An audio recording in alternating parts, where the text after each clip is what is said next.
খুব অহংকার করে লোকে বলে 24 ঘন্টা শুটিং করেছে, তাতে কি করেছো? জানি না আর পারি না থেকে ভালো কথা, কিন্তু বিয়ের ক্ষেত্রে কিছু হয় না। হরোস্কোপ, একটা কুণ্ডলী, তাতে আমার রাজনীতির জায়গাটা ভালো না। অভিনয় বলো, নাচ বলো, গান বলো, এটা আমার জায়গা। নমস্কার, এই সময় অনলাইনে আপনাদের সকলকে স্বাগত। আমার সঙ্গে আজকে যিনি রয়েছেন তাকে আলাদা করে পরিচয় করিয়ে দেওয়ার মনে হয় প্রয়োজন নেই। নামে সবাই চেনেন, আর মুখ তো ভীষণ পরিচিত, টেলিভিশনের ভীষণ পরিচিত মুখ, অপরাজিতা আঢ্য।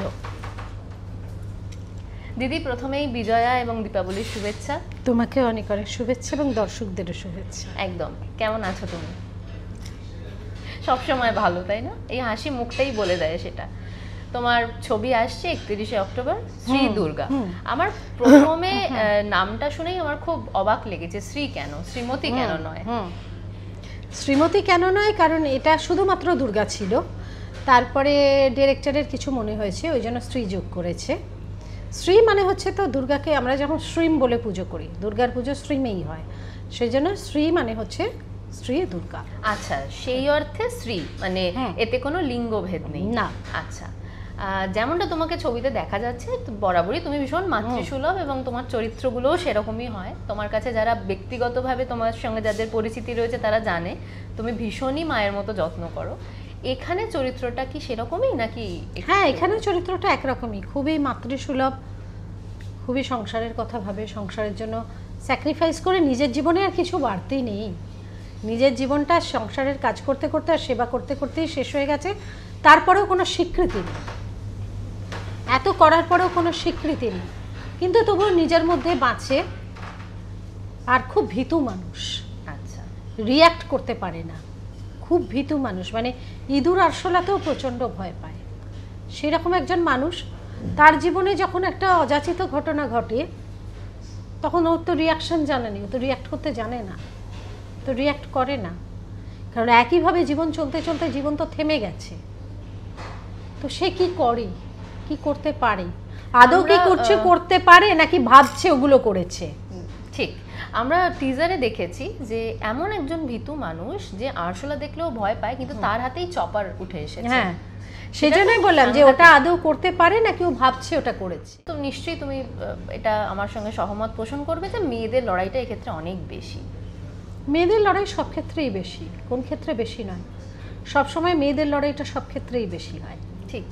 নানান রকম সমাজে ঘটনা ঘটে যাচ্ছে, তো কেন মেয়েরা আমাদের এইভাবে বেরোবে, বা বেরোলে কাউকে সঙ্গে নিয়ে বেরোতে হবে, বা না বেরোনোই ভালো? তুমি কি মনে করো? এখনকার জেনারেশন তো এটা মানতেই পারবে না, এখনকার ছেলে মেয়েরা বিশেষ করে, যে এটা মানতেই পারবে না। কিন্তু আমাদের সময় ছিল 9টার মধ্যে তোমাকে বাড়ি ঢুকতেই হবে। ঠিক। 9টার পরে মানে পুজোর সময় তোমাকে 9টার মধ্যেই বাড়ি ঢুকতেই হবে। সেখানে কোনো তর্ক করা, কোনো যুক্তি দেখানো, কোনো ঝগড়া করা কোনো কেন ছিল না? তার মানে নিশ্চয়ই নিরাপত্তা ছিল না তখনও। ঠিক। বাবারা নিশ্চয়ই নিরাপদ মনে করতেন না। যেই 8:30 9টার মধ্যে মেয়ে না বাড়ি ঢুকলে সঙ্গে সঙ্গে বাবারা কেন খুঁজতে বেরিয়ে যেতেন। সুতরাং বড়রা সবাই আগে কি করবে, তোমাকে সিকিওর করার চেষ্টা করবে, সব সময় উল্টোটা দেখবে না। আমার মা বাবা শিখিয়েছেন সব সময় কেউ একটা কথা বললে মানে দোষটা দেখবে না, কি পার্সপেক্টিভে বলেছে দেখবে। আজকে তোমার বাড়িতে যদি একটা খারাপ ঘটনা ঘটে, কি তোমার পাশের বাড়ি খারাপ ঘটনা ঘটে, তোমার বাবা মা আগে বলবে তুমি রাত্রিরে বাড়ি থেকে বেরোয় না। ঠিক। সুতরাং উনি সবার অভিভাবক, উনি যদি বলে থাকেন ভুল কিছু বলেন। একদম একদম। সেটা বিভিন্ন রকম বিভিন্ন ভাবে সেটা হতেই পারে, সেটা তো ব্যাখ্যা তো হবেই, কারণ মানুষের মন বিভিন্ন, হাতের 5টা আঙুল সমান নয়, একই মায়ের 2 সন্তান সমান নয়। সুতরাং এত মনন নিয়ে মানুষ, কিন্তু কি থেকে বলছে তুমি ভাবো। আজকে যদি তোমার দিদিমা বলে রাত্রি 9টার পর তুমি বাড়ি থেকে বেরোবে না, তুমি কি তার সেটা নিয়ে সমালোচনা করবে না এফবিতে লিখবে? নিশ্চয়ই করবে না। একদম। আচ্ছা, একটু অভিনয় প্রসঙ্গে আসি। এই যে চরিত্রটা, এটা তো একদম একটা অন্যরকম চরিত্র, এটা করতে গিয়েও তোমাকে নিশ্চয়ই আলাদা করে তৈরি হতে হয়েছে, ভাবতে হয়েছে। হ্যাঁ, এটা যখন আমার কাছে আসে তখন আমি বলেছিলাম এত ভায়োলেন্ট, মানে এত ভায়োলেন্স আছে, আমি করতে পারবো না, আমার ভয় লাগে। হ্যাঁ, শুনেছিলাম আমার ভয় লাগে। এবং তারপরে সন্দীপ আমাকে বললো যে এই ছবিটা তুমি না করলে তাহলে আমরা আমাদের প্যানেলে অন্য ছবি আছে, আমরা সেটা করব, কিন্তু এটা তুমি যখন রাজি হবে তখনই করব। তো তারপরে তখন এটা সিরিজ, মানে অনেক বড় স্ক্রিপ্ট ছিল, অনেক বেশি ভায়োলেন্স ছিল। তারপরে এটাকে যখন সিনেমায় ফেলা হলো, সিনেমা স্ক্রিপ্টে ফেলা হলো, তখন এটা অনেক ঠিকঠাক হয়ে গেল এবং তখন আমি ভাবলাম যে হ্যাঁ এটা আমি মানিয়ে নিতে পারবো, করে নিতে পারবো। আচ্ছা, তুমি তো আগের প্রজন্মের সঙ্গেও কাজ করেছো, তুমি জেনজিদের সঙ্গেও কাজ করেছো, কি তুমি মানে অভিনয়ের ক্ষেত্রে তুমি কি তফাৎ বুঝতে পারো? টেকনিক্যালি তো বটেই, আমি তো বেবি বুমার্সদের সঙ্গেও কাজ করেছি, আমরা জেন এক্স, তারপরে মিলেনিয়ালস, তারপরে জেনজি। জেনজির যেটা মুশকিল হচ্ছে যে যারা ভালো তারা খুব ভালো, কিন্তু সেটা সংখ্যায় কম, কারণ প্রত্যেকে ট্যালেন্টেড, এরা এক্সট্রাঅর্ডিনারি পাওয়ার নিয়ে জন্মেছে, কিন্তু মুশকিল যেটা হচ্ছে প্রত্যেকের খুব ধৈর্যের অভাব আর অসম্ভব যুক্তি।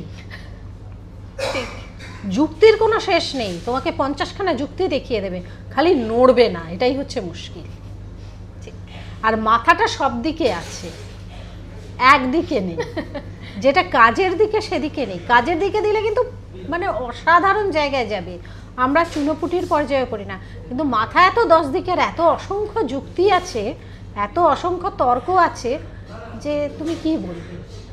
কথা প্রসঙ্গে বলছিলে চা খেতে তুমি ভীষণ ভালোবাসো, চায়ে পে চর্চা হচ্ছে তোমার রাজনীতিতে যোগ দেওয়া, সেই প্রসঙ্গে তুমি কি বলবে? চর্চা হওয়া খুব ভালো জিনিস।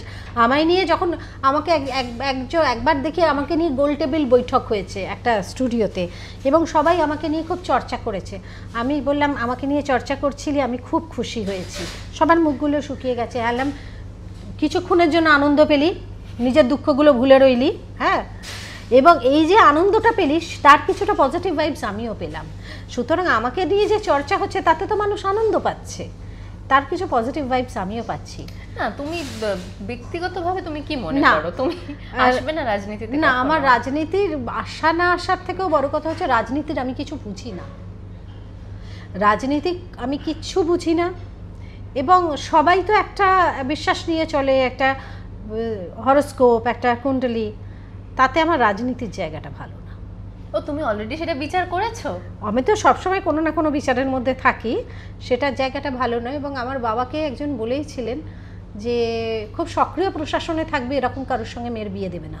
আচ্ছা, এটা বাবাকে বলেইছিলেন এবং আমার বাবা সবসময় এটা বলতেন যে উকিল, পুলিশ এইরকম কারোর সঙ্গে তোমার বিয়ে হলে সেটা ভালো হবে না, সেটা যেন কোনো দিন করো না, কারণ বিয়ে তো তুমি নিজের পছন্দেই করবে। সুতরাং এমন কাউকে চুজ করো না যে যে সৃজনশীল হবে সেই রকম মানুষকে তুমি বিয়ে করো, তার দুটো পয়সা কম থাক কিন্তু সে তোমার কদর করবে। হ্যাঁ, আর এটাও এতে যে ওটা আমার জন্য, ওটা আমার জায়গা নয়। ঠিক, কিন্তু অপাদি মানে এটা তো কি বলবো, এটা তো খুব মানে সর্বজন বিদিত যে পরিবারের মধ্যেও একটা রাজনীতি চলে, পরিবারের মধ্যেও সারাক্ষণ চলে, তাহলে এটার জন্য আমি তো উইটনেস করি, আমি তো সাক্ষী করি, আলাদা করে আমি পরিবারের মধ্যে যে রাজনীতিটা চলে তার খুব ভালো দ্রষ্টে মানে সাক্ষী। মানে তুমি আদ্যবান্ধ একটা পারিবারিক মানুষ, তুমি দুদিক সামাল দাও, কিভাবে দাও এত কাজের এবং কি অসাধারণ পলিটিক্স যে চলে এবং সেটা যে কি সাংঘাতিক কমেডি, তুমি সেটা তাড়িয়ে তাড়িয়ে উপভোগ করো। আমি সেটা উইটনেস করি, আমি তার ভেতরে তো ঢুকি না, আমি চা খেতে খেতে সিনেমা দেখার মতো। ঠিক, আর এটার মানে ওই সংসারে থাকবে কিন্তু গা ভাসিয়ে থাকবে, সেই পুরনো নীতিতে চলে একদম। আমার মা, আমার যখন বিয়ে হয় তখন আমার পাশের বাড়ির এক মাসি বলেছিলেন জানি না আর পারি না থেকে ভালো কথা কিন্তু বিয়ের ক্ষেত্রে কিছু হয় না, যেই বলবে জানো আর পারো সব তোমাকে ধরিয়ে দেবে, আর আমি দেখছি, আমি ঢুকছি না, এর থেকে ভালো কিছু হয় না। ঠিক, পারি না প্রসঙ্গে আবার একটা কথা মনে পড়লো, পারি অমর্ত্য স্যারের কথা মনে পড়ে? পীযূষদাকে আমি খুব বড় লস, ঋতুপর্ণ ঘোষ অকালে চলে যাওয়াটা যেরকম আমাদের ইন্ডাস্ট্রির একটা বিরাট ক্ষত, সেরকম পীযূষদার মতো একটা না থাকাটাও আমাদের একটা বিশাল ক্ষত। আজকের দিনটা খুব অন্যরকম, সেই জন্য আমার মনে হলো যে আজকের দিনটা যথার্থ তোমার সঙ্গে কথা বলার জন্য। 10 বছর হয়ে গেল পীযূষদা নেই, তো তোমার চেয়ে ভালো বোধ হয় আর কেউ ওকে ওইভাবে বিশ্লেষণ করতেই পারেনি, সেটা রিয়েলে নিশ্চয়ই রিয়েল লাইফে দেখানোর জন্য ব্যক্তিগত সম্পর্কটাও খুব ভালো হওয়া দরকার। এবং সবথেকে বড় কথা হচ্ছে খরাজদা, রনি দাদা, শান্তি দাদা এবং পীযূষদা, এদের সঙ্গে তো আমার একদম ভাই বোনের সম্পর্ক, একদম দাদা বোনের সম্পর্ক। এবং পীযূষদা, শান্তি দাদার সঙ্গে তো বিশেষ করে, রনি দাদা মানে খুব স্ট্রিক্ট এরা ছিলেন আর কি, কিন্তু ওই যে অত স্বামী স্ত্রী রোলটা আমরা ক্যামেরায় ফোটাতে পারতাম ক্যামেরার সামনে, এটা আমার নিজের কাছে অবিশ্বাস্য লাগে যে এদের সঙ্গে যখন আমি অভিনয় করি স্বামী স্ত্রীর ভূমিকায়, তখন যে তখন সত্যিই আমি চরিত্র, তখন সত্যিই আমি এই মানুষটা নই। ঠিক, এই যে ট্রান্সফরমেশনটা, এক একটা মানে মানুষ অপরাজিতা থেকে এক একটা চরিত্র হয়ে ওঠা, এর মাঝে তো কিছুটা সময় নিজেকে দিতে হয়। তুমি মেন্টাল হেলথ নিয়ে চর্চা করো সারাক্ষণ। আমি মেডিটেশন করি, আমি যোগা করি, এবং আমি সবসময় হেলদি পরিস্থিতি এবং হেলদি মানুষজনের মধ্যে, আমার পরিবারের মধ্যে, কারণ আমার পরিবারটাকে আমি সব থেকে হেলদি মনে করি। একদম, আমার সব থেকে কমফর্ট জোন, আমি সব থেকে হেলদি হচ্ছে আমার পরিবারের। এবং আমার পরিবারের মধ্যেও আমার পাঞ্চিং ব্যাগ আছে, আমার স্ট্রেস দেওয়ার জায়গা আছে, আমার কষ্ট দুঃখ বলার জায়গা আছে, তাদের নেওয়ার জায়গা আছে। সুতরাং সেটা আমার মেন্টাল হেলথের জন্য বিশাল। ইনফ্যাক্ট তুমি তো নাচও প্র্যাকটিস করো হ্যাঁ, রেগুলারলি, হ্যাঁ, সেটাও হ্যাঁ, মেন্টাল হেলথ অনেকটা হ্যাঁ, ভালো করে। একদম। তুমি তো বিভিন্ন মাধ্যমে কাজ করেছো, তুমি একটু আগেই বলছিলে যে ওটিটি, ওয়েব সিরিজ, সিরিয়াল তো আছেই। তুমি কি কখনো যাত্রা করেছো? না, যাত্রা করি না, অত সাহস নেই তো, অত ভালো অভিনেত্রী নই তো। যাত্রার জন্য যাত্রা যারা করে তাদের অভিনয় দেখলে তো আমার মনে হয় তার পায়ে শুয়ে পড়ি। তার মধ্যে একজন আমার সঙ্গে, আমি যার সঙ্গে অভিনয় করেছি দীর্ঘদিন, রাজু বড়ুয়া, বা অনেকে আছেন যারা অভিনয় করেন যাত্রায়, তারা আমি অত স্ট্রং অভিনেত্রী নই, অত ভালো অভিনেত্রী আমি নই। যাত্রা করার জন্য যে পোটেনশিয়াল দরকার সেটা আমার নেই। কোন জায়গাটা মনে হয় তোমার খামতি আছে? আমার যাত্রার প্র্যাকটিসটা নেই। আচ্ছা, যাত্রা করতে ওটা একটা অন্য প্যাটার্নের অভিনয়, ওই প্র্যাকটিসটা আমার নেই, এবং আমার সেই কনফিডেন্স নেই যে ওটা আমি আয়ত্ত করতে পারবো। আরও একটা প্রশ্ন তোমার কাছে আমার করতে ইচ্ছে করে, সেটা হচ্ছে যে এই মুহূর্তে কাজের যে ধারা, এই যে দীপিকা পাড়ুকোনকে নিয়ে দুদিন আগেই খুব হচ্ছিল, বিভিন্ন লোক বিভিন্ন রকম কথা বলেছেন, বিভিন্ন বিদগ্ধ মানুষ ওকে সমর্থন করেছেন যে 8 ঘন্টা কাজ করার একটা, নতুন মায়েদের ক্ষেত্রে বা মেয়েদের ক্ষেত্রে ইন জেনারেল। তুমি কি মনে করো? দেখো, শুটিংটা একটা মানসিক পরিশ্রম, একটা কায়িক পরিশ্রম। 8 ঘন্টা পর্যন্ত 100% দেওয়ার জায়গা থাকে। সুতরাং যারা 100% দিয়ে কাজ করবে তারা 8 ঘন্টাই কাজ করবে। যেরকম সৌমিত্র জেঠু লাস্টের দিকে 4 ঘন্টার বেশি কাজ করতে পারতেন না, কারণ তার শরীর দিত না। সুতরাং একটা সময় গিয়ে মানুষের মনে হতেই পারে যে 8 ঘন্টার পরে 8 ঘন্টাটাই হচ্ছে নর্মাল। তারপরে যে আমরা 12 ঘন্টা করি, 14 ঘন্টা করি, সেটা তো অ্যাবনর্মাল, সেটা তো হওয়া উচিত না। মানে জোর করে সেটা হ্যাঁ, করা যায়। খুব অহংকার করে লোকে বলে 24 ঘন্টা শুটিং করেছে, তাতে কি করেছো, কি লাভটা হয়েছে? চোখ মুখ বসেছে এবং অ্যাক্টিং কোয়ালিটিটা, লিনিয়ারিটি মেনটেন করতে পারোনি। আমি এত বছর অভিনয় করে বলছি, হয় না। 8 ঘন্টা শরীর দেয়, মাথা দেয় ঠিকঠাক, তারপরে যেটুকু আমরা করি জোর করে করি। সুতরাং ও যদি ডিসাইড করে থাকে ও 8 ঘন্টা করবে না। আর সব থেকে বড় কথা, আমি আমার মালিক না, তুমি আমাকে জন্ম দিয়েছো, না খাওয়াও না পড়াও, তুমি বলার কে? এখন মানে অদ্ভুত একটা ট্রেন্ড চলছে, মানুষকে অপমান করে, চারটি খারাপ কথা বলে খুব বিখ্যাত হওয়ার, যাদের বিখ্যাত হওয়ার কোনো উপায় নেই, সস্তায় বিখ্যাত হবে। প্রথম কথা, সেই মানুষটা বিখ্যাত হওয়ার পেছনেও তোমার কোনো হাত নেই। সেই মানুষটা আজকে নিজেকে যেভাবে চালিয়ে যাচ্ছে, যে কোনো মানুষের ক্ষেত্রে তোমার কোনো হাত নেই। সুতরাং তুমি বলার কে? খুব ভালো থেকো, থ্যাংক ইউ সো মাচ।